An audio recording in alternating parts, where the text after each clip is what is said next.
आज हमारे बीच में मौजूद हैं भारतीय जनता पार्टी के जिला अध्यक्ष सुरेंद्र सिंह जी जाट। आपका बहुत बहुत स्वागत है शो पर। नमस्कार। सुरेंद्र जी, आपसे मिलकर मुझे बहुत अच्छा लग रहा है कि आप संपूर्ण मध्य प्रदेश में सबसे कम उम्र के भारतीय जनता पार्टी के जिला अध्यक्ष बने हैं। क्या कारण है कि श्योपुर में कई सीनियर लीडर होने के बावजूद आपको ये मौका मिला? डिस्क्लेमर, आज लाइव वीडियो जोखिम के अधीन है। इसमें दिखाए गए सभी मुद्दे एक विचारधारा की बात करते हैं। ये किसी एक व्यक्ति या किसी एक व्यक्ति का समुदाय, संगठन या जाति का समुदाय के विरुद्ध नहीं है। नहीं है किसी धर्म, जाति या विशेष राजनीति के चला जा रहा शो या कोई प्रोग्राम है। ये मानवता को दर्शाने का एक छोटा सा माध्यम है जो सच्चाई को दर्शाने का कार्य कर रहा है। आजाद कोई व्यक्ति या कोई सिंगल पर्सन नहीं है, अभी तो ये एक सोच के रूप में कार्य करता है। आजाद लाइव एक सामान्य ढंग से पेश किए गए कंटेंट के आधार पर एक सामान्य मानवीय विचारधारा जैसी है। इसके लिए किसी भी तरह की पार्टी की सरकार बैठे उसकी वर्तमान स्थिति से रहेगी। ये मानवता को साक्षर या जागरूक करने का एक बहुत बड़ा विशाल कारण बन सकती है। तो ज्यादा लोग इस नाइन का हिस्सा बने और भारत को अखंड बनाए रखने में अपनी सदा याद रखें। नाइन लाइव किसी भी व्यक्ति का विचारधारा का विरोध नहीं करती है। यह हर प्रकार की समस्या का हल खोजने पर भरोसा करती है। सत्यमेव जयते। नाइन लाइव देश हित में लिए गए वर्तमान सरकार को प्रतिनिधि में अपना पक्ष रखने के लिए आवाज उठा सकती है। ये 150 करोड़ भारतवासियों के हित में हो ऐसे फैसलों नियम कानूनों की हितग्राही बन सकती है। लाइव को किसी विशेष पदाधिकारी को किसी भी तरह की पाबंदी में नहीं रखा जा सकता है। ये अपनी पॉलिसी की स्वयं ही करता है। इसे सामाजिक संगठनों से जागरूकता से चलाया जा रहा है। नाइन लाइव में राष्ट्रीय सर्वोपरि है, वसुधैव कुटुंबकम। जी, निश्चित ही भारतीय जनता पार्टी में बहुत सारे योग्य लोग हैं जो निश्चित ही अध्यक्ष के पद को बहुत अच्छी तरीके से संभाल सकते हैं। लेकिन भारतीय जनता पार्टी मध्य प्रदेश ने मुझ पर विश्वास किया और बहुत कम उम्र में एक बड़ी जिम्मेदारी दी। तो मेरा ऐसा मानना है कि पार्टी ने यदि मेरे पर विश्वास किया है तो मैं सब लोगों का मार्गदर्शन लेते हुए, वरिष्ठों का आशीर्वाद लेते हुए और भारतीय जनता पार्टी को मजबूत बनाने का काम करूंगा। कम उम्र में बड़ी जिम्मेदारी है, लेकिन सबका सहयोग लेकर पार्टी को आगे बढ़ाने का काम करेंगे। नहीं, आप वास्तव में कम उम्र में बहुत बड़ी जिम्मेदारी, क्योंकि जिला अध्यक्ष पद बहुत अहम रखता है एक राष्ट्रीय पार्टी का, तो आपको दी। तो इस बार जो भारतीय जनता पार्टी का जिले में जो मिशन रहेगा वो कुछ अलग तरीके से पार्टी को चलाने का आपका रहेगा? जी बिल्कुल।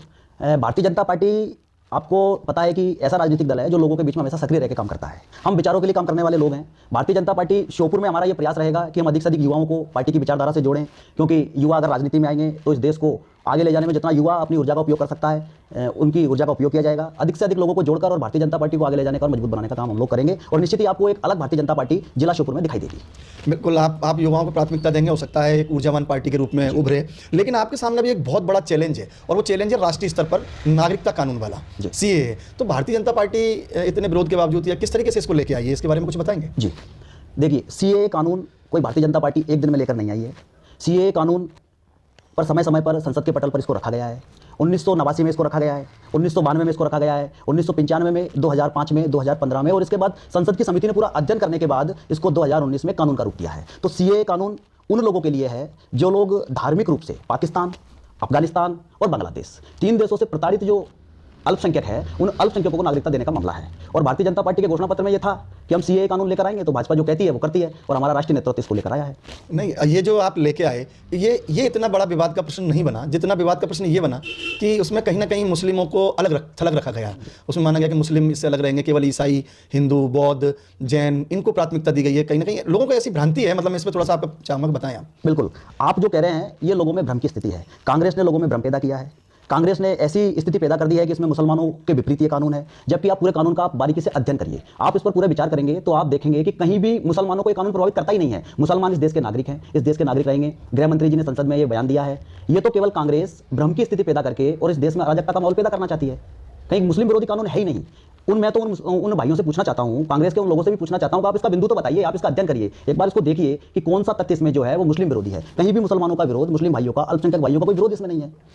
अच्छा, इसका प्रभाव भारतीय मुसलमानों पर क्या पड़ने वाला है? इसका जो कानून आया है, इसका यहाँ के जो मूल निवासी पूर्व में से यहाँ पर रह रहे हैं भारत में, उन पर कोई फर्क पड़ेगा इसका? जैसा कि प्रधानमंत्री जी ने भी कहा है कि जो यहाँ के नागरिक है, जो मुस्लिम हैं, वो सब हमारे भाई हैं, और कहीं भी उनको डर और घबराने की आवश्यकता नहीं है। वो इस देश के नागरिक रहने वाले हैं, वो इस देश के नागरिक है। उनकी जो मूल सदस्यता है उनको खत्म थोड़ी किया जा रहा है। ये तो केवल ये कानून, राजकुमार जी मैं आपको स्पष्ट कर दूं, वो लोग 1955 में नेहरू जी और लियाकत के बीच में एक समझौता हुआ था, जिसको नेहरू लियाकत समझौता माना जाता है। उसमें ये आपस में दोनों देशों के बीच में ये बात तय हुई थी कि दोनों ही देश अल्पसंख्यकों के हितों की रक्षा करेंगे। भारत ने अल्पसंख्यकों के हितों की रक्षा के लिए अल्पसंख्यक कल्याण यहाँ आयोग बनाया और पूरी तरह से अल्पसंख्यकों के हितों की रक्षा की गई। इसके विपरीत पाकिस्तान में अल्पसंख्यकों के साथ क्या स्थिति है वो किसी से छुपा नहीं है। वहाँ धार्मिक उत्पीड़न उनके साथ किया जा रहा है, उनकी बहन बेटियों की इज्जत को लूटा जा रहा है, उनकी संपत्तियों को छीना जा रहा है। ऐसी स्थिति में वो लोग जाएंगे कहाँ? इसलिए कहा है इसमें, आपको मैं बताऊं, गृह मंत्री जी ने स्पष्ट कहा है कि जो लोग धार्मिक आधार पर प्रताड़ित होकर अगर वो भारत में उनको जगह नहीं मिलेगी तो उनके लिए जगह कहाँ है। इसलिए कहा है कि हिंदू, सिख, ईसाई, बौद्ध, जैन, ये जो 6 धर्मों के लोग हैं, इन धर्मों को इसमें आने की, इस कानून के तहत सदस्यता दी जाएगी। भारतीय जनता पार्टी, मैंने देखा है कि जब भी कोई इस तरीके की घटना, दुर्घटना या कोई स्ट्राइक्स होती हैं या किसी भी कानून का विरोध होता है तो कांग्रेस को आड़े हाथों लेती हैं कि कांग्रेस ने ये करवाया। लेकिन अभी संपूर्ण भारत में कांग्रेस तो नहीं है, ना पश्चिम बंगाल में है, ना और भी दिल्ली में है जहाँ दंगे हो रहे हैं। तो आप बार बार कांग्रेस को इसमें दोषी क्यों बताते हैं? नहीं, मैं आपसे केवल कांग्रेस की बात नहीं कर रहा हूँ, ये राष्ट्र विरोधी ताकतों का मामला है। जो राष्ट्र विरोधी लोग हैं, जो इस राष्ट्र को तोड़ना चाहते हैं, वो सब लोग इस मुहिम में शामिल होते हैं। कांग्रेस उनके साथ उनका नेतृत्व करती है। चाहे वो टीएमसी का मामला हो, अरविंद केजरीवाल जी उनके साथ हो, तो कांग्रेस सबको लीड करके आगे चलती है, इसलिए बार बार कांग्रेस की बात करते हैं। एक जगह कहीं इस तरीके की भी खबर आई थी, पेपरों में भी आया था कि भारतीय जनता पार्टी के कई लोग टोपी लगाकर ट्रेन पर पथराव कर रहे थे। एक पेपर ने छापा था कहीं। तो क्या ये ऐसा नहीं लगता कि इस कोई ना कहीं भारतीय जनता पार्टी के लोग भी उधम को प्राथमिकता दे रहे हैं? नहीं, ये तो किस पेपर में छपा है ये कहीं जानकारी में भी नहीं आया है। और काफी फेसबुक पे भी चला है, पेपर में कई बार राजकुमार जी, फेसबुक और व्हाट्सएप पे गलत जानकारियां लोगों को डालकर भ्रमित किया जाता है। और आप क्या मान रहे हो, ये सीए कानून को लेकर भी फेसबुक और व्हाट्सएप का ही पूरा किया हुआ बवाल है। गलत जानकारी देकर लोगों को भ्रमित किया जाता है। भारतीय जनता पार्टी का कार्यकर्ता एक आदर्शवादी कार्यकर्ता रहा है, अनुशासन के साथ रहने वाला कार्यकर्ता है, कभी तोड़फोड़ में हम लोग विश्वास करते ही नहीं है। बिल्कुल ये माना जाता है, लेकिन अब उन जो फोटो पहचान कर उन लोगों के खिलाफ कार्रवाई की जा रही है, ये क्या सही मानते हो आप इसको? नहीं, देखो, राष्ट्र की संपत्ति को यदि कोई व्यक्ति नुकसान करता है तो निश्चित ही उनसे वसूलना चाहिए, चाहे वो किसी भी धर्म और मजहब में विश्वास रखने वाले व्यक्ति हो। भाई, राष्ट्र की संपत्ति, भारत की संपत्ति सब लोगों की संपत्ति है, और यदि कोई व्यक्ति इसको नुकसान करता है तो उनको चिन्हित करना चाहिए और कानून के हिसाब से उनके साथ कार्रवाई करनी चाहिए। तो अब क्या आपको संभावना लगती है, मैं आखिरी प्रश्न इस पर पूछ रहा हूँ, कि नागरिकता कानून पर कुछ चेंज कर सकते हैं?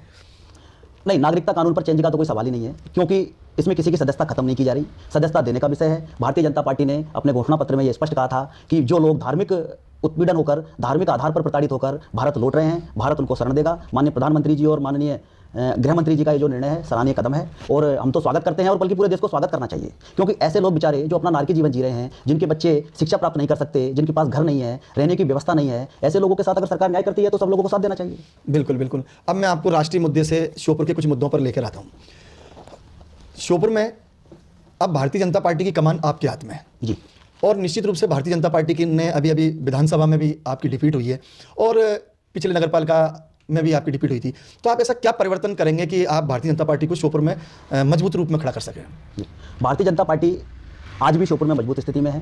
भारतीय जनता पार्टी कभी कमजोर स्थिति में नहीं रही है। कभी कभी स्थानीय मुद्दे और सरकार लगातार 15 वर्ष से भारतीय जनता पार्टी की थी, इस कारण से लोगों के मन में थोड़ी नाराजगी थी, और कांग्रेस ने भ्रम की स्थिति पैदा करके किसानों को झूठ बोलकर और ऐसी स्थिति करके वोट प्राप्त कर लिए। इसलिए कहीं ना कहीं भाजपा श्योपुर में कमजोर हुई है, नहीं तो भाजपा तो पूरे मध्य प्रदेश में मजबूत है, श्योपुर में नहीं, आप कह रहे हैं कांग्रेस ने झूठ बोली फिर भाजपा कमजोर क्यों हुई? नहीं, देखो, कांग्रेस ने कहा किसानों से कि हम 2 लाख का कर्जा माफ कर देंगे, क्या 1 रुपये का कर्जा माफ हुआ? क्या बिजली का बिल हाफ कर देंगे, किसी का हुआ क्या? उल्टे आप देखिए, गरीब लोगों के 2-2 हज़ार के बिल आ रहे हैं, 3-3 हज़ार के बिल आ रहे हैं। आज लोग परेशान हैं, पूरे मध्य प्रदेश में हाहाकार मचा हुआ है, किसान दुखी है। बिल्कुल। अब बहुत ही जल्दी नगरपालिका के चुनाव आने वाले हैं, और ये जो आने वाले चुनाव हैं ये पार्टी आधारित नहीं होंगे, तो आप लोगों की अगले चुनाव की किस तरीके से तैयारी रहेगी? नहीं, अभी ये तो कहीं तय नहीं हुआ कि पार्टी आधारित नहीं रहेंगे, क्योंकि अभी शायद मध्य प्रदेश सरकार ने एक गजटिफिकेशन जारी किया है, उसमें कहा है कि पार्टी चुनाव तो कराएगी, दलीय आधार पर ही होंगे, लेकिन डायरेक्ट चुनाव नहीं होंगे, इनडायरेक्ट होंगे, और मेंबर पार्षदों द्वारा अध्यक्ष का निर्वाचन होगा। अब वैसे तो डायरेक्ट चुनाव होना चाहिए, क्योंकि जनता का प्रतिनिधि, भाई अध्यक्ष यदि बनाना है तो लोगों को डायरेक्ट बनाना चाहिए। इनसे खरीद फरोख्त की स्थिति बढ़ती है, और कांग्रेस हमेशा ऐसी चीज़ों को बढ़ावा देती रही है। हम तो मांग करते हैं कि सरकार को चुनाव प्रत्यक्ष प्रणाली से कराना चाहिए, और एक राजनीति में स्वच्छ विचारधारा को लाना चाहिए। बिल्कुल। आप की विचारधारा से मेरे को लगातार ये लगता है कि आप प्रत्येक आरोप कांग्रेस पे लगाते हैं। तो क्या कांग्रेस ही चाहती है कि इनडायरेक्ट चुनाव हो, या इनडायरेक्ट चुनाव ठीक रहते हैं डायरेक्ट की अपेक्षा? नहीं, कांग्रेस की सरकार है, और भारतीय जनता पार्टी तो हमेशा डायरेक्ट चुनाव में विश्वास करती रही है। हमने तो डायरेक्ट प्रणाली लाए थे, क्योंकि पहले भी शायद मेरे को ऐसा ध्यान है, कंफर्म स्थिति नहीं है, पर दिग्विजय सिंह जी के समय उस समय भी इनडायरेक्ट चुनाव हुआ करते थे। हम लोग तो डायरेक्ट चुनाव में विश्वास करते हैं, डायरेक्ट चुनाव होना चाहिए, जनता का प्रतिनिधि सीधे जनता के द्वारा चुनकर आना चाहिए। तो जो कांग्रेस अगर इनडायरेक्ट में विश्वास करती है तो वो गलत है? निश्चित ही अप्रत्यक्ष प्रणाली है, पर अब जैसा सरकार है वो जैसा चाहेंगे ऐसा करेंगे, और भारतीय जनता पार्टी हर स्थिति में तैयार है। प्रत्यक्ष से कराए तो तैयार है, अप्रत्यक्ष से कराए तो हम तैयार हैं। अच्छा, अब आपके श्योपुर भारतीय जनता पार्टी में कभी कभी ग्रुपबाजी नजर आती है, आपको लगता है ग्रुपबाजी है, या इस ग्रुपबाजी को आप खत्म करने के लिए क्या करेंगे? नहीं, भारतीय जनता पार्टी में देखो कोई ग्रुप नहीं है। भारतीय जनता पार्टी एक है, हो सकता है बड़ा परिवार है, किसी की नाराजगी हो सकती है, लेकिन भारतीय जनता पार्टी में कोई ग्रुप नहीं है। भारतीय जनता पार्टी एक है, पूरी मजबूती के साथ हम सब, हमारे वरिष्ठ नेता एक साथ खड़े हुए हैं, और जब भी आवश्यकता पड़ेगी भाजपा अपनी ताकत दिखाएगी। अभी किसान कई रूप से परेशान रहे, उनके बिजली के बिल ज़्यादा आए, आपने क्या किया? अभी पिछले 14 तारीख को हम धरने पर बैठे, और सोसाइटियों के सामने हमने ये धरना, खेत धरना के नाम से मध्य प्रदेश में, पूरे मध्य प्रदेश में धरने का आयोजन किया गया। हमने ये देखा कि ये सरकार, इसके पास कोई नीति नहीं, यूरिया की व्यवस्था नहीं। आपको कितना यूरिया चाहिए, प्रदेश को राष्ट्रीय स्तर पर डिमांड दी जाती है, फर्टिलाइजर कंपनियों को अग्रिम भुगतान किया जाता है, लेकिन कहीं भी कोई योजना नहीं। बिना योजना के कारण आज आप देखिए किसान मारा फिर रहा है। इस कड़कती हुई सर्दी में अपने छोटे छोटे बच्चे और महिलाओं को लेकर लाइन में खड़ा हुआ है। क्या इसके लिए कमलनाथ जी की सरकार बनी थी? नहीं, लेकिन केवल एक धरने पे बैठने से तो बिल ठीक नहीं हो जाते ना। बिल ठीक कराने के लिए या कम बिल लाने के लिए आपने क्या किया भारतीय जनता पार्टी ने? हम तो अधिकारियों से बात कर सकते हैं। इनका जो मनमानीपूर्ण रवैया है अधिकारियों का, ये निश्चित ही देखने में आ रहा है कि आप डिमांड के नाम पर, उसको लोड सेट के नाम पर, आपने जब मीटर लगाया हुआ है तो मीटर के हिसाब से आपको रीडिंग देनी चाहिए। सरकार हमारी भी तो थी, शिवराज जी की सरकार थी। शिवराज जी की सरकार 200 रुपये महीना गरीब आदमी को बिजली का बिल दिया करती थी। अब इनकी मनमानीपूर्ण रवैया जो चल रहा है, आने वाले समय में जनता इनको बताएगी। नहीं, जो 200 रुपये महीना बिल दिया जाता था वो अब ज़्यादा आने लगा। क्या आप कार्य पूरा करके नहीं गए या कोई कमी रह गई उस प्रोसीजर में? क्या आज लोगों को भुगतना पड़ रहा है कि वो 200 रुपये बिल मंथली जो आना चाहिए वो नहीं आ रहा, अधिक आ रहा है बिल? जी, आपका बिल्कुल सवाल सही है। आपको बताऊं, शिवराज सिंह जी चौहान जब मध्य प्रदेश के मुख्यमंत्री थे तो जो सब्सिडी का जो पैसा दिया जाता था बिजली विभाग को, वो समय पर मुख्यमंत्री जी देते थे। 400 रुपये, 395 रुपये 100 यूनिट पर जो सब्सिडी दी जाती है वो मध्य प्रदेश सरकार दिया करती थी, लेकिन कमलनाथ जी की सरकार उनको पैसा नहीं दे रही है, इसलिए वो जोड़ कर दे रहे हैं। अच्छा, मतलब सब सारी समस्याएं आपकी तरफ से कांग्रेस की हैं? बिल्कुल, कांग्रेस एक अपने अपने समस्या है। अच्छा, ये आपने बहुत एक जबरदस्त बात कही। लेकिन अभी लगातार मैंने देखा कि राष्ट्रीय स्तर पे प्रियंका गांधी भी स्कूटी पे जाकर भी समस्याएं देख रही हैं और राहुल गांधी भी कई जगह से भारतीय जनता पार्टी को कटघरे में खड़े कर रहे हैं, तो उसके बारे में आप क्या कहना चाहेंगे? इनको देश की जनता ने नकार दिया है। आने वाले इतने सारे चुनाव में आपने देखा है कांग्रेस को मुखी खानी पड़ी है। जनता के बीच में केवल जाकर और झूठी बात कर सकते हैं, झूठे वादे कर सकते हैं। देश अब इनके साथ खड़ा नहीं है, इनकी कार्य योजना को देश पहचान चुका है और देश भारतीय जनता पार्टी के साथ खड़ा हुआ है। नरेंद्र मोदी जी का जो जबरदस्त नेतृत्व है और अमित शाह जी का जो नेतृत्व है, उसके साथ आज देश खड़ा हुआ है, युवा खड़े हुए हैं। मैं आप ही की एक बात में से इसमें से पूछना चाहता हूँ। नरेंद्र मोदी जी के नेतृत्व को कहीं ना कहीं जनता ने स्वीकार किया है, लेकिन आपने देखा होगा कि पिछले 2 साल में संपूर्ण भारत में 5 प्रदेश भारतीय जनता पार्टी के हाथ से निकल गए हैं और 2 जगह आपने किसी और के साथ सरकार बनाई है। तो भारतीय जनता पार्टी का पैराग्राफ लगातार गिरता हुआ नजर आ रहा है। तो क्या क्षेत्रीय नेता ठीक नहीं है, केवल राष्ट्रीय नेता आपके ठीक है? कि मोदी जी के नेतृत्व में केवल केंद्र में आप सरकार बन रही है, प्रदेशों में क्यों गायब हो रही है? नहीं, ऐसा नहीं है। मैं आपको बताऊं, भारतीय जनता पार्टी का नेतृत्व पूरे देश में अच्छा है, प्रदेश में भी अच्छा है, जिलों में भी अच्छा है। कुछ स्थानीय समस्याएं होती है। और आपको मैं एक और बात बताऊं, ये जो विरोधी विचारधारा के लोग हैं, जब ये एकजुट हो जाते हैं और एकजुट होकर और झूठ बोलकर लोगों को भ्रमित कर उनको गलत रास्ते पर दिखाकर अपनी सरकार तो बना लेते हैं, लेकिन फिर चला नहीं पाते हैं। कुछ समय बाद इनकी जब स्थिति सामने आती है तो ये औंधे मुंह गिरते हैं और कहीं ना कहीं जनता का विश्वास खो देते हैं। बिल्कुल, अमित शाह जी की पोजीशन मानी जाती है राजनीति में कि वो जहाँ चाहे वहाँ सरकार बना लेते हैं। तो मध्य प्रदेश में प्रयास नहीं किए या मध्य प्रदेश में बनी नहीं सरकार? नहीं, भारतीय जनता पार्टी की सरकार तो लोकतंत्र में विश्वास करने वाली सरकार है और कहीं ना कहीं जनता ने हमको इस समय बहुमत नहीं दिया, इसलिए हम सरकार में नहीं है। बाकी जोड़ तोड़ की राजनीति भाजपा नहीं करती है। बात नहीं करती। अब मैं चाहता हूँ कि आप हमारे चैनल के माध्यम से श्योपुर की जनता को कोई संदेश दें। जी, मैं आपके इस चैनल के माध्यम से लोगों से आह्वान करना चाहता हूँ कि एक तो ये जो CAA कानून ये लोकसभा में पास हो गया है, राज्यसभा में पास हो गया है, राष्ट्रपति जी के इस पर हस्ताक्षर हो गए हैं। अब ये देश का कानून है और देश संविधान से चलता है। माननीय मुख्यमंत्री जी ने बीच में कहा है कि मैं इस कानून को यहाँ मध्य प्रदेश में लागू नहीं करूँगा, तो ये लोगों से झूठ बोल रहे हैं, क्योंकि किसी भी व्यक्ति को नागरिकता देने और नहीं देने का अधिकार वो जो है ये इस देश की सरकार को है। और अब ये कानून है, इसको लागू करना ही पड़ेगा, मुख्यमंत्री जी चाहे कितना भी कुछ कह लें। मैं इस चैनल के माध्यम से यहाँ के श्योपुर के युवाओं से और सभी आम नागरिकों से ये अपील करना चाहता हूँ कि ये राष्ट्र हमारा है। हिंदू, मुस्लिम, सिख, ईसाई, हम सब लोग मिलकर इस भारत को आगे बढ़ाएंगे। मुस्लिम भाई भी भारतीय जनता पार्टी के साथ जुड़कर आगे बढ़ रहे हैं। भाजपा चाहती है कि मुस्लिम बंधु भी इस विकास की धारा में आगे बढ़े, आगे रहे, अगली पंक्ति में रहे। कांग्रेस हमेशा तोड़ने की नीति अपनाती है। कांग्रेस से ऐसे लोगों को बचना चाहिए और भ्रम की स्थितियों को दूर करते हुए हम सबको ये भारत हमारा है, इसका ध्यान रखना है, हम सब लोगों को मिलकर आगे बढ़ना है। ऐसा प्रयास हम सबको करना चाहिए। बहुत बहुत धन्यवाद, आप यहाँ पे पधारे। ये थे श्री सुरेंद्र जाट जी, जो भारतीय जनता पार्टी के जिला अध्यक्ष हैं। इनका कहना है कि नागरिकता कानून अब पास हो चुका है, हमको इसका सम्मान करना चाहिए और इसके साथ रहना चाहिए। इसमें हिंदुस्तान के मुस्लिमों को या अन्य किसी वर्ग को इससे कोई परेशानी नहीं होगी। जो श्योपुर का सबसे बड़ा मुद्दा है वो है बाढ़। आखिर बाढ़ क्यों आई, गलती किसकी थी, बाढ़ आने के बाद हमने क्या किया और बाढ़ पीड़ितों के लिए हम क्या कर रहे हैं, इस पर बात करेंगे श्योपुर जिले के भारतीय जनता पार्टी के अध्यक्ष सुरेंद्र जाट से। सुरेंद्र जी, जैसी त्रासदी इस वर्ष देखने को मिली, मैं समझता हूँ कि हमने अपने जीवन काल में नहीं देखी और बुजुर्ग भी हमें नहीं बता के, क्या कारण था कि बाढ़ आई? स्थिति एक बड़ी आपदा श्योपुर पर आई है और कई घर तबाह हो गए, कई परिवार अनाथ हो गए, कई जानवर इस बाढ़ के कारण मारे गए। मैं आपको बताऊं कि ऐसा मेरे को बताया गया कि 1966 में बहुत तेज़ बारिश हुई थी और 1400 साढ़े 1400 mm बारिश का अंदाजा बताया था। अब भी इस वर्ष भी इतनी बारिश हर हाल में हो गई है। इतनी तेज़ बारिश थी कि मैंने भी बुजुर्गों से पूछा तो बता कि ऐसी बारिश कभी नहीं देखी। तो आप सोचिए, आवदा डैम का उबाल भी 10 से 15 फीट लागने लगा और इसके कारण इतना पानी भरा। छोटे छोटे कई जो तालाब थे, चाहे वो रीची का तालाब हो, बरदा का तालाब हो या अन्य बहुत सारे तालाब हो, जब पानी बहुत आया तो छोटे छोटे तालाब खुद गए और एकदम से पानी का वेग बहुत तेज गति से आया। जो सब बंजारा डैम और हमारी जो बस्तियाँ थी निचली, उन सब में पानी भर गया। जो उस शिव नदी के किनारे जितने भी गाँव थे, उन सब गाँव में पानी भर गया और जो जानवरों का चारा था वो बह गया, कहीं के मकान टूट गए। मैं तो हरी त्रासदी हुई, ये तो जनता भी देख रही है और आप भी देख रहे हैं, लेकिन इस त्रासदी का कारण ये भी बताया जा रहा है कि आवदा डैम में से कहीं ना कहीं ज़्यादा पानी छोड़ा गया, क्योंकि किसी को राजनीतिक लाभ दिलाने के लिए। आवदा डैम में पानी छोड़ने के लिए कोई भी गेट नहीं है और उस डैम का डिजाइन जैसे तिगरा का डिजाइन है, ऐसा डिजाइन है, जब आवदा डैम भर जाता है तो उसके दोनों तरफ से ओवरफ्लो होने लगता है। आज भी हम लोग इस चीज़ को जाकर देख सकते हैं कि उसका 42 फीट का बहाव भरा हुआ है, दोनों तरफ होकर उसके उबाल का जो पानी है वो निकल रहा है। आवदा डैम तोड़ दिया या फोड़वा दिया गया, ऐसी कोई भी बात नहीं है। यदि किसी भी भाई को ये शंका है, ये संदेह है कि आवदा डैम को फोड़ दिया गया है, तो आज भी वो आवदा डैम पर जाकर प्रत्यक्ष देख सकता है। बहुत सारे लोग गए, हमारे जो नए कलेक्टर महोदय आए वो भी गए, प्रशासनिक लोग गए, जनता के लोग गए, और जिसको भी संदेह है, मैं तो कहता हूँ आज जिस भी व्यक्ति को संदेह है कि आवदा डैम को फोड़ दिया गया है, तो फूटने वाला डैम आज भी दिख जाता। बंधुओं, मैं आपसे कहना चाहता हूँ, यदि आवदा डैम पर थोड़ी भी छेड़छाड़ की जाती तो पूरा डैम फूट जाता। डैम में पानी रुकता नहीं, क्योंकि पानी का वेग आप जानते हो। श्योपुर में इस तरह की अफवाह रही कि इतना बड़ी बाढ़ अगर आवदा डैम नहीं काटा होता तो शायद श्योपुर में नहीं होती। अफवाहों का हम सबको ध्यान नहीं देना चाहिए। बारिश ही इतनी तेज थी, अगर आवदा डैम कटता तो कहीं ना कहीं निशान तो होते, आज उसके निशान रहते। भाई हम कह कुछ भी दें, लेकिन जब हम उस काम को काटने का करते तो काटने के निशान आज भी नजर आते। आज आप जाकर देख सकते हो, केवल और केवल पानी बहुत तेज था। ये तो चलो किसी भी कारण से बाढ़ आ गई, लेकिन उस बाढ़ को जो है रोकने का प्रयास तो करना चाहिए था, कि जो पीड़ित थे उनको बचाने का प्रयास करना चाहिए था। आप नहीं मानते कि शासन प्रशासन या नेताओं की कहीं ना कहीं कोई गलती? निश्चित ही मैं स्वीकार करने में मुझे कोई हर्ज नहीं है कि हमारे पास मामले की बहुत कमी थी।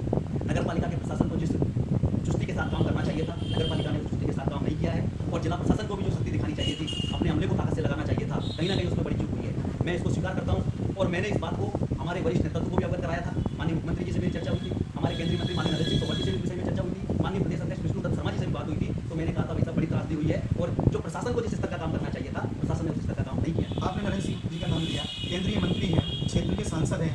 जब वो श्योपुर आए थे उसी दिन कमलनाथ जी भी आए थे, और कल दिग्विजय सिंह जी भी यहाँ का दौरा करके गए। नरेंद्र सिंह जी ने ऐसी क्या सौगातें दी जो क्षेत्र को लाभ मिल सके? नरेंद्र सिंह जी आए थे, सांसद थे, तो उनको कुछ ना कुछ बड़ा पैकेज श्योपुर को देना चाहिए। मैं आपसे ये निवेदन कर देता हूँ, और क्षेत्र की जनता से भी आग्रह करता हूँ कि लाइट की स्थिति ठीक नहीं थी, बहुत सारे खंभे गिर गए थे। ऊर्जा मंत्री दूसरे ही दिन आए, हमारे पास स्टाफ की कमी है, कुछ स्टाफ ग्वालियर से लाए, और पूरे अमले को लाकर लाइट के काम को ठीक करने का काम किया। दूसरा, मैं आपसे एक और निवेदन करता हूँ कि हमारे पास जब बहुत सारा बाढ़ के कारण कई घरों में मलबा भर गया, कई दुकानदार भाइयों के, व्यापारियों के सामान खराब हो गए, और वह सब सड़ गया, जब रोड पर फेंका तो उसको फेंकने की व्यवस्था भी नहीं थी। माननीय नरेंद्र सिंह जी ने बात करके, माननीय मुख्यमंत्री जी ने ग्वालियर से बहुत सारी मशीनरी आई। आप आज देख रहे होंगे कि जो मशीनरी हमारे श्योपुर में नहीं थी, वो मशीनरी आई। और मैं एक और बात कह देता हूँ कि जो हमारी वार्ड नंबर 2 बस्ती है, जिसमें हमारे सफाई कर्मी भाई रहते हैं, पहली बार उनकी बस्ती में पानी भर गया, और इस कारण से उन लोगों को भी अपने घर छोड़कर और दूसरी जगह स्थान लेना पड़ा। इस कारण से भी सफाई का काम प्रभावित हुआ। लेकिन हमारे नेतृत्व ने सफाई कर्मी भी कुछ मुरैना से मंगवाए, कुछ ग्वालियर से मंगवाए, कुछ यहाँ के भाइयों ने मदद की, और सब लोगों ने मिलकर उस काम के लिए लग गए। जब नरेंद्र सिंह जी आए तो उसके बाद आपने देखा वाली परिवर्तन नजर आया। श्योपुर में तो सब लोग लग गए, गाँव में क्या होगा? मैं गांव के विषय में आपसे बता दूं कि सारे रास्ते कट गए थे, और जैसे ही रास्ता खुला, नरेंद्र सिंह जी ने भारतीय जनता पार्टी कार्यालय पर 1 ट्रक आटा, 1 ट्रक आलू और 1 ट्रक सरसों का तेल तत्काल भिजवाया। हमने हमारे कार्यकर्ताओं को लगाकर बत्तीसा के क्षेत्र में माननीय मूलचंद जी गए, उधर हमारे मंडल के अध्यक्ष मानपुर के क्षेत्र में, जिस क्षेत्र में बाढ़ आई थी, वहाँ वो गए, और हमारे मिथिलेश मीणा जो प्रेमसर के अध्यक्ष हैं, उनकी टीम को लेकर वो उधर गए। मैं इस बात से हम थोड़ा सहमत है कि खाने पीने की व्यवस्था कुछ समाज सेवी संगठनों ने की है, कुछ सरकार ने की है, लेकिन खाने पीने की जो बड़ी त्रासदी थी वो रुकी है। लेकिन लोगों के मकान उजड़ गए, लोगों के बर्तन बह गए, उनके लिए आप क्या? ये बात भी हमने हमारे नेतृत्व को बताई है। पहले तो मैं धन्यवाद देना चाहता हूँ हमारे यहाँ की स्वयंसेवी संस्थाओं को, समाज सेवी संस्थाओं को, हमारे राजस्थान के भाइयों को, जिनने इस त्रासदी में श्योपुर की बड़ी मदद की है। माननीय नरेंद्र सिंह जी को हमने बताया कि भाई साहब बहुत सारे घर टूट गए, लोगों के पास खाने पीने के सामान नहीं है। उन्होंने भाजपा कार्यालय पर सामान आ गया है दिल्ली से, 5000 थालियाँ, 5000 गिलास, 5000 कटोरियाँ, और 2500 हमको भगोनी, चम्मच, गगरे, और एक सामान होता है उस पूरा एक पैकेज करके, साड़ियाँ और भी अन्य ऐसे बहुत सारे सामान भाजपा कार्यालय पर आ गए हैं। हम हमारे मकान के लिए टपरियाँ जो उनकी हैं उनके लिए, मकान के लिए भी ये बात हमने कही है कि भाई साहब व्यक्ति अभी बरसात का समय है और छत तो नहीं है, तो इसका क्या करें? तो उन्होंने 4000 तिरपाल और 20000 बांस वो ग्वालियर से आ गए, कार्यालय पर उतर गए। आप देख सकते हैं अति शीघ्र उनको वितरण करने की व्यवस्था करने वाले हैं। जिस भाई का भी मकान टूट गया है, उस भाई को हम उस तिरपाल को देंगे, उस सामान को देंगे, जिससे वह भी अपनी गृहस्थी चला सके। और मैं जिस तत्परता के साथ माननीय मुख्यमंत्री जी ने बाढ़ पीड़ितों की मदद करने का प्रयत्न किया है, 2 करोड़ रुपए ऐसे लोगों के खाते में डाल दिए गए हैं जिनका मकान टूटा है, उनको 6000 डाल दिए हैं, जिनके मकान में पानी भर गया है उनको 5000 डाल दिए हैं। और लगातार जैसे जैसे सर्वे होता आ रहा है, सब व्यक्तियों के खाते में ये जो आप बता रहे हैं कि 5000 गगरे, 5000 रोटे, 5000 थालियाँ, तिरपाल, ये किसकी तरफ से है? ये माननीय नरेंद्र सिंह तोमर जी ने दिल्ली से भेजे हैं। साड़ियाँ गुजरात से आ रही है।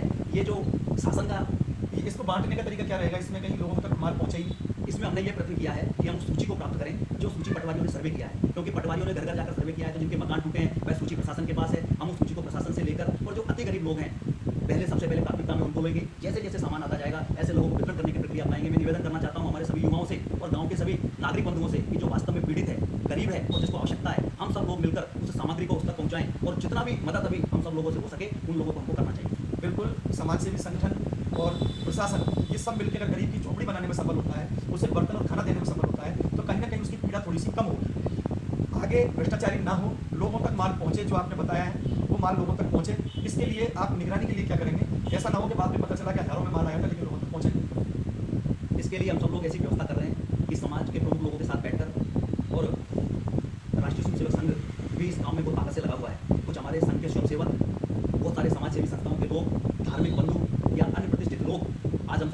की है उसकी योजना बना रहे हैं। प्रयत्न ये रहेगा कि मिलकर उस जिस व्यक्ति को वास्तव में आवश्यकता है उस व्यक्ति तक ये लाभ पहुंचे। मैं उनसे भी निवेदन करना चाहता हूं कि जो लोग हैं उन्हीं व्यक्तियों को लाभ दिलाने का प्रयत्न करें जिनका ये इससे वो हक्का है। हम ये संकट के समय में मानवता दिखाएं और अधिक से अधिक लोगों की मदद करें। श्योपुर में जागरूक सब जगह है, पर श्योपुर में थोड़ी सक्रियता प्रशासन की भी ज़्यादा है और समाज सेवियों की भी ज़्यादा है। आप हमारे चैनल के माध्यम से ग्रामीण अंचल के लोगों से क्या कहना चाहते हो? बड़ौदा क्षेत्र के लोहाड़, बासोन, श्रीजी की गाँवड़ी से लगाकर मानपुर तक के छोटे छोटे गाँव में पानी घुस गया और रास्ते मिले, उनसे आप हमारे माध्यम से क्या कहना चाहते हो कि उनके इस जख्म को थोड़ा सा राहत मिले? मैं हमारे सभी बंधुओं से आग्रह करना चाहता हूँ कि पीड़ा बड़ी है, संकट बड़ा है, परमात्मा की कृपा से हमारी जान बच गई है। ये मकान, ये जमीन जायदाद सब हमने ही बनाई है। सरकार संकट में आपके साथ खड़ी है। मध्य प्रदेश के यशस्वी मुख्यमंत्री शिवराज सिंह चौहान जी आपके साथ खड़े हुए हैं। माननीय नरेंद्र सिंह तोमर जी आपके साथ खड़े हुए हैं। पूरी भारतीय जनता पार्टी आपके साथ खड़ी हुई है। जो भी राहत पैकेज होगा उस राहत पैकेज में कोई गड़बड़ नहीं होने देंगे। जिन लोगों के मकान टूट गए उन लोगों को 1,20,000 रुपये गाँव में दिलाएंगे। जिन लोगों के जानवर मर गए हैं, भैंस के मरने पर 30,000 रुपये, गाय के मरने पर 20,000 रुपये, बकरी के मरने पर 3,000 रुपये, या उनके घर गृहस्थी का जो सामान उजड़ गया है उन सबकी भरपाई के लिए हम सब लोग मिलकर प्रयत्न करेंगे और ऐसा प्रयास करेंगे कि ये जो हमारा जीवन है, गांव में कई लोगों का जो जीवन पटरी से उतर गया है, वह जीवन फिर पुनः पटरी पर आए। हम सब लोग मिलकर उन सब लोगों की मदद करें जो गाँव के हमारे युवा हैं, अच्छे लोग हैं और जिनको परमात्मा ने सक्षम बनाया है, ईश्वर ने सक्षम बनाया है। हम सब सक्षम लोग भी उन गरीब लोगों की मदद करके उनके जीवन पटरी पर लाने का काम करें। यह श्योपुर फिर से पटरी पर आएगा, ग्रामीण जीवन फिर से पटरी पर आएगा। लोगों के जो मकान टूटे हैं या नुकसान हुआ है उसकी भरपाई सरकार भी करेगी और हम सब लोग मिलकर उनके कष्ट में सहभागी बनेंगे। इस चैनल के माध्यम से सभी लोग उनकी मदद करें, यही मेरा सबसे आग्रह है। आपने अभी आखिरी प्रश्न आपसे पूछना चाहता हूँ कि आपने अभी कहा कि लोगों के मकान टूटे हैं, लोगों की टपरियाँ टूटी हैं, लोग जड़ गए हैं, क्या उनको प्रधानमंत्री आवास के तहत मकान तो बनाने नहीं, जैसा मोदी जी ने कहा 2022 तक सबके मकान बन जाएंगे, तो उनको पहले आवास में प्रायोरिटी दी जा सकती है? उनको पहले आपका बहुत अच्छा प्रश्न है। अभी लोगों के मन में यह है कि जब प्रधानमंत्री आवास आएगी तब उनका नंबर आएगा, लेकिन मैं आपके चैनल के माध्यम से ये स्पष्ट कर दूं कि माननीय मुख्यमंत्री जी ने यह निर्देश दे दिया है कि जिन लोगों के मकान टूटे हैं प्राथमिकता के आधार पर सबसे पहले प्रधानमंत्री आवास उन्हीं लोगों को दी जाएगी। जिनके पास मकान नहीं है उनकी बारी कब आएगी या सूचीबद्ध उनका नाम कब आएगा उसका इंतजार नहीं किया जाएगा। जिन लोगों के मकान टूट गए हैं उन लोगों को मकान सबसे पहले देने का काम, ऐसा निर्देश मध्य प्रदेश के यशस्वी मुख्यमंत्री माननीय शिवराज सिंह चौहान जी ने दे दिया। बहुत बहुत धन्यवाद। ये हमारी मांग थी, श्योपुर सिटी न्यूज़ की भी मांग थी। जिस दिन नरेंद्र सिंह जी आए थे उस दिन मैंने भी मांग रखी थी। बहुत अच्छी बात है। मैं निवेदन करता हूं सभी से कि बाढ़ पीड़ितों को राहत देने के लिए समाज सेवी संगठन तो आगे आए हैं, साथ ही प्रशासन भी आगे आया है। हमारे साथ मौजूद हैं सुरेंद्र जाट जी, जो भारतीय जनता पार्टी के जिलाध्यक्ष हैं। उनका कहना है कि रूलिंग पार्टी के मुख्यमंत्री और रूलिंग पार्टी से ये खुद हैं और क्षेत्रीय सांसद नरेंद्र सिंह जी ने हजारों की संख्या में यहाँ सहायता की राशि सहित करोड़ों रुपए और हजारों की संख्या में बर्तन, बांस, बल्ली, त्रिपाल सभी चीज़ भेजे हैं और उनकी बंदरबांट न हो जाए इस पर भी ये पूरी नजर रखेंगे। और आप लोग भी जागरूक बने रहिए कि जो सामग्री आई है वो गलत हाथों में न जाए। इनसे बात करेंगे पूरी दुनिया में चल रही महामारी पर और प्रदेश में बदली सरकार पर। मैं आपसे ये जानना चाहता हूँ कि नोवल कोरोना वायरस बहुत तेज़ी से हिंदुस्तान में नहीं पूरी दुनिया में फैल रहा है और इसके लिए भारतीय जनता पार्टी क्या कर रही है, आप क्या संदेश देना चाहते हैं इसके बारे में? जी, निश्चित ही एक भयानक महामारी जिससे पूरा विश्व परेशान है, वह महामारी अपने भारत में भी पैर पसार चुकी है। हमारे देश के प्रधानमंत्री जी ने समय रहते इसकी जो स्टेज चलती है, फर्स्ट स्टेज, सेकंड स्टेज, और इसके बाद जब ये बढ़ती जाती है तीसरी, चौथी, पाँचवीं स्टेज में, लेकिन हमारे प्रधानमंत्री जी ने सेकंड स्टेज पर ही हम सब देश की जनता से ये आह्वान किया कि हमको घरों के अंदर लॉकडाउन होना है और 22 तारीख के दिन सभी देशवासी हम सब लोग लॉकडाउन हुए। अब आगे इससे लड़ाई के लिए हम सब लोगों को एकजुट होकर, केवल ये भारतीय जनता पार्टी का विषय नहीं है, हम सब देशवासियों को, सभी मध्य प्रदेश वासियों को, सभी जिले वासियों को और हर एक व्यक्ति को इस कोरोना वायरस से लड़ने के लिए संघर्ष करना पड़ेगा, क्योंकि यह एक ऐसी बीमारी है, यदि एक बार फैल गई तो फिर इसका नियंत्रण होना बहुत मुश्किल है। आपने कहा कि मोदी जी ने या प्रधानमंत्री जी ने यह आह्वान किया है, श्योपुर कलेक्टर ने भी आह्वान किया है और आदेश भी जारी किए हैं। उसके बावजूद 23 तारीख को, यानी कि 22 का तो क्लोज ठीक था संडे की वजह से, लेकिन 23 को काफ़ी लोग सड़क पे आए हैं। उनसे आप क्या कहना चाहते हैं? बिल्कुल, हम लोगों को हमारे स्वास्थ्य के साथ साथ हमारे परिवार का, हमारे पड़ोस का, उनके स्वास्थ्य का ध्यान रखना चाहिए। यदि हम इस तरीके से लापरवाही करेंगे तो जो कोरोना से जंग जो हम लोगों को जीतनी है, यह कोरोना आगे बढ़ता जाएगा, इसका चेन सिस्टम टूट नहीं पाएगा। इसलिए सोशल डिस्टेंस, हम सब लोगों को दूरी बनाकर रहना है, सड़कों पर नहीं आना है और अपनी एक महती जिम्मेदारी का निर्वहन करना है। 23 तारीख के दिन कुछ लोग दिखे, मैं उन सब लोगों से विनम्र प्रार्थना करना चाहता हूं, विनम्र निवेदन करना चाहता हूं कि यह देश हमारा है, यह राष्ट्र हमारा है, इसकी चिंता हम सब लोगों को मिलकर करनी है। इसलिए आप प्लीज अपने घरों में रहिए और इस कोरोना वायरस को हराने में इस देश का साथ दें। क्या कोरोना वायरस, जैसा आपने कहा, सब आप आह्वान कर रहे हैं, लेकिन कई लोगों का कहना है कि ये लॉकडाउन करने में भी लेट हो गई सरकार? नहीं, शायद इटली और अन्य जगह तो ये तीसरे या चौथे स्टेज पर बहुत सारा मामला इसका हुआ है। प्रधानमंत्री जी ने समय रहते हुए अपनी सजगता दिखाते हुए और जब इसकी जानकारी हमें प्राप्त हुई, क्योंकि ये जो बीमारी है वो विदेश से आई है, हमारे देश में ये बीमारी नहीं थी, लेकिन जो लोग विदेश से संक्रमित होकर आए, उनके माध्यम से जब लोग संपर्क में आए तो यह बढ़ती गई, और जब इसके विकराल रूप होने लगा तो प्रधानमंत्री जी ने हम सब लोगों से आह्वान किया, हम सब लोगों का नैतिक दायित्व बनता है कि प्रधानमंत्री जी के साथ हम सब लोगों को खड़ा होना चाहिए। सब खड़े हो जाएंगे, धनाढ़ वर्ग या मध्यम वर्ग अपनी व्यवस्था कर सकता है, लेकिन ये तो आवश्यक है जैसा आप बता रहे हैं कि क्लोज होना चाहिए, लेकिन क्लोज में गरीब वर्ग का क्या होगा जो रोज कमाता है रोज खाता है, उसके लिए सरकार क्या कर रही है? सरकार इसके लिए भी प्रयास कर रही है। कई राज्यों की सरकारों ने 1 महीने का राशन फ्री देने का मामला किया है। बहुत सारे लोग जो सामान्य वर्ग से है, अच्छे वर्ग से है या पैसे वाले लोग हैं, वो सब भी लोग इस दिशा में आगे आ रहे हैं। हमने भी एक हमारा ग्रुप बनाकर, और जिस जगह पे लगता है कि इस व्यक्ति की मदद करना चाहिए, हम लोगों ने ग्रुप बनाकर उस पर डाला है। उसकी मदद के लिए हम लोग भी तैयार है, सरकार भी मदद करेगी। इस देश के प्रधानमंत्री जी, मुख्यमंत्री जी, माननीय शिवराज सिंह चौहान जी, जो भी होगा बेहतर से बेहतर होगा। गरीब लोगों के लिए राशन पानी की व्यवस्था की जाएगी, क्योंकि जान है तो जान है। हम सब लोग गरीबी में जी सकते हैं, अर्थव्यवस्था कमजोर होगी, ये बात सब सही है, लेकिन इस भयंकर बीमारी से लड़ने के लिए हम सबको जागरूक होकर लड़ना पड़ेगा।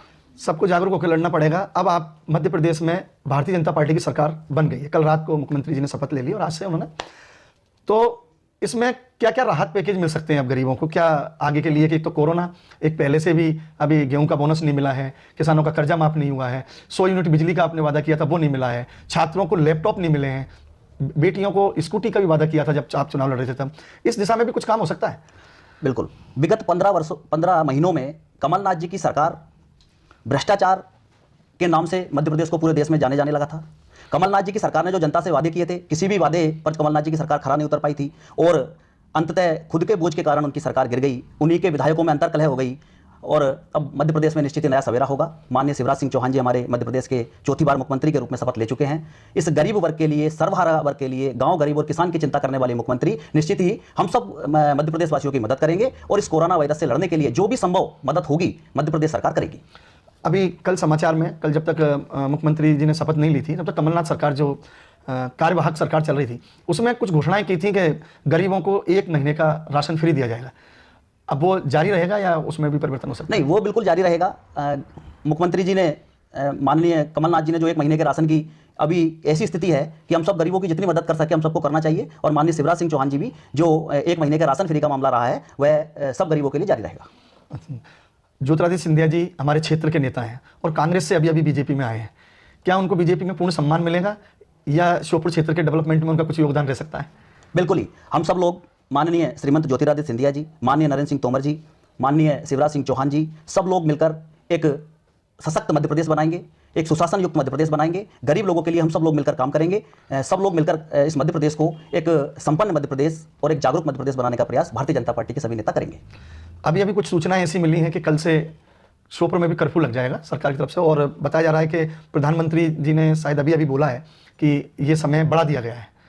इसके काफ़ी परेशानी आने की उम्मीद है, तो उन परेशानियों के लिए आपने क्या तैयारी की है, ये आप हमारे माध्यम से जनता को बताएं। ये बात बिल्कुल सही है राजकुमार जी कि लोगों के सामने परेशानियां आएंगी, लेकिन परेशानियां हमारे जीवन से बड़ी नहीं है। यदि हमारा जीवन है तो परेशानियां जीवन भर चलती रहेगी। हम सब लोग इन परेशानियों से मिलकर लड़ेंगे, सरकार की हर संभव मदद लोगों को मिलेगी। और मैं तो अन्य लोगों से भी, बहुत सारे ऐसे जो प्रतिष्ठित व्यवसायी हैं, उन सबसे भी आग्रह करता हूं कि संकट की घड़ी में हम सब लोगों को मिलकर लड़ना है, गरीब लोगों की मदद करनी है, हमारा पड़ोसी भूखा ना सोए इसकी चिंता करनी है, और सब लोग मिलकर निश्चित ही इस जंग को जीतेंगे। कोरोना वाली जंग हमसे बड़ी नहीं है। अगर हम सोशल डिस्टेंस रखेंगे, दूरी बनाए रखेंगे, अपने घरों में लॉकडाउन रहेंगे, तो निश्चित ही कोरोना हमसे हारेगा। बिल्कुल। एक सवाल आपसे जुड़ा हुआ मैं पूछना चाहता हूँ कि ज्योतिरादित्य सिंधिया जी के साथ कई क्षेत्रीय नेताओं ने भी कांग्रेस छोड़ी है, उनको भाजपा कब ज्वाइन कराएंगे आप? इस संबंध में मैं पार्टी के वरिष्ठ नेताओं से भी बात करूंगा, क्योंकि अभी एक तो ये कोरोना वायरस का बड़ा मामला चल रहा है और सरकार का गठन भी अभी हुआ है।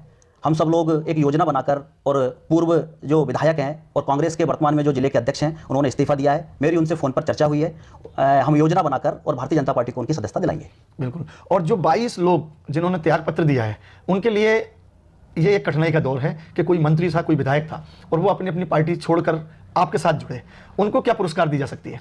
वो सब 22 विधायक धन्यवाद के पात्र हैं, क्योंकि जो कमलनाथ जी की सरकार ने जो वादा किया था, जब वो विधायक अपने क्षेत्रों में जाते थे तो लोग उनसे पूछते थे, किसान पूछते थे कहाँ है हमारा 2 लाख का कर्जा, कहाँ है हमारा बिजली का बिल हाफ, जब वो विधायक क्षेत्र में घुस नहीं पा रहे थे। और इन सब के कारण उन्होंने अपनी जिम्मेदारी का निर्वहन करते हुए, सरकार के पदों पर होते हुए भी, विधायक होते हुए भी त्यागपत्र दे दिया। वो सब धन्यवाद के पात्र है। भारतीय जनता पार्टी में उनको पूरा मान सम्मान दिया जाएगा और भाजपा उनके साथ पूरी ताकत के साथ खड़ी रहेगी। बहुत बहुत धन्यवाद। ये थे सुरेंद्र जाट जी, जो भारतीय जनता पार्टी के जिला अध्यक्ष हैं। अभी ये ज़्यादा से ज़्यादा कोरोना पर जनता का सहयोग चाहते हैं। ये चाहते हैं कि जनता सरकार के साथ कंधे से कंधा मिलाकर सबसे पहले कोरोना वायरस से आई आपत्ति से निपटे और उसके बाद इस क्षेत्र के विकास का पूरा ध्यान दिया जाए। डिस्क्लेमर, आज़ाद लाइव वीडियो जोखिमों के अधीन है। इसमें दिखाए गए सभी मुद्दे एक विचारधारा की भांति कार्य करते हैं। ये किसी एक व्यक्ति या किसी एक व्यक्तिगत समुदाय, संगठन या जातिगत समुदाय के विरुद्ध नहीं है या फिर तो किसी धर्म, जाति या विशेष राजनीति के उद्देश्य चलाया जा रहा शो या कोई प्रोग्राम है। यह मानवता को दर्शाने का एक छोटा सा माध्यम है जो सच्चाई को दर्शाने का कार्य कर रहा है। आज़ाद कोई व्यक्ति या कोई सिंगल पर्सन नहीं है, अभी तो ये एक सोच के रूप में कार्य करता है। आज़ाद लाइव एक सामान्य ढंग से पेश की गई कंटेंट के आधार पर एक सामान्य मानवीय की विचारधारा जैसी है। इसकी लड़ाई किसी भी तरह की पार्टियों की सरकार बैठे उसकी वर्तमान स्थिति से रहेगी। यह मानवता को साक्षर या जागरूक करने का एक बहुत बड़ा विशाल कारण बन सकती है। तो ज़्यादा से ज़्यादा लोग इस 9/11 भारत का हिस्सा बने और भारतवर्ष को अखंड बनाए रखने में अपनी अपनी हिस्सेदारी अदा करें। 9/11 लाइव किसी भी व्यक्तिगत विचारधारा का विरोध नहीं करती है, वह यह हर प्रकार की समस्या का हल खोजने पर भरोसा करती है। सत्यमेव जयते। 9/11 लाइव देश हित में लिए गए वर्तमान सरकारों के प्रति निर्णय में अपना पक्ष रखने के लिए आवाज उठा सकती है। यह 150 करोड़ भारतवासियों के हित में हो ऐसे फैसलों और नियम कानूनों की हितग्राही बन सकती है। 9/11 लाइव को किसी विशेष पदाधिकारी व किसी भी तरह की पाबंदी में नहीं रखा जा सकता है। ये अपनी पॉलिसी की स्वयं ही करता है। इसे सामाजिक संगठन और शिक्षा के उद्देश्य से चलाया जा रहा है। 9/11 लाइव में राष्ट्रीय सर्वोपरि है, वसुधैव कुटुंबकम।